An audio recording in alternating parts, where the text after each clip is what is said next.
Hey folks, I want to talk a little bit about Project One here. Again, we got a new GitHub repository link here. So if hopefully you've done the Lab 2 practice and you're familiar with that workflow. If you don't remember, take a look at the YouTube video. No problem there. It's like 3 minutes long. It's pretty quick. So what you're going to turn in for this one is the URL of the repository and a self-assessment using the rubric. Now the obnoxious thing is the rubric doesn't show here in content view. So what you want to do is come over to assignment view. And then here you can go, when you see the assignment, I have to go to edit, you'll see the rubric. I've got my little rubric view here. You have it down below, which is a little nicer. Should have gone to student view, sorry. So you're going to get points based on these different things here. Let me talk about it first, then we'll come back to the rubric.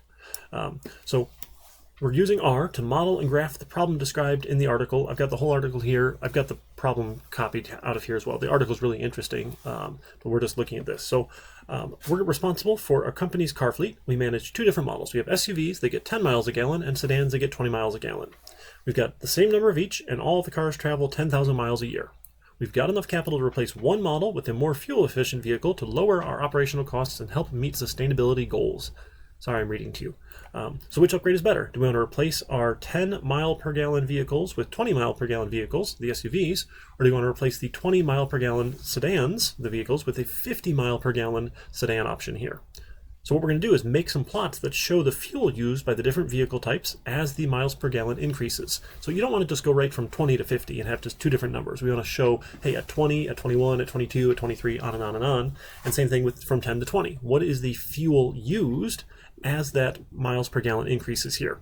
So I want to make a vector of values for the vehicle MPG and the fuel used for the graph. Go ahead and graph it for every integer value in that mile per gallon range. That's just, we want everyone in here. And then, so for the 10 points we're going to get for this project is having the vector values for miles per gallon of the SUVs and fuel used per year.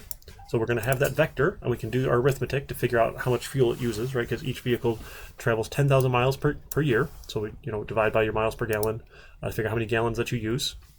And then the same for the sedans, so 2.5 points for each of those, and then 2.5 points for the plots. So a plot of the SUV miles per gallon and fuel usage, and a plot of the sedan miles per gallon and fuel usage. So this will help us visualize this here, and we can kind of see what it's going to be. You can go take a look at the article if you want the spoiler to find out which one is a better solution there. All right, if you got any questions, let me know. I'll see you around.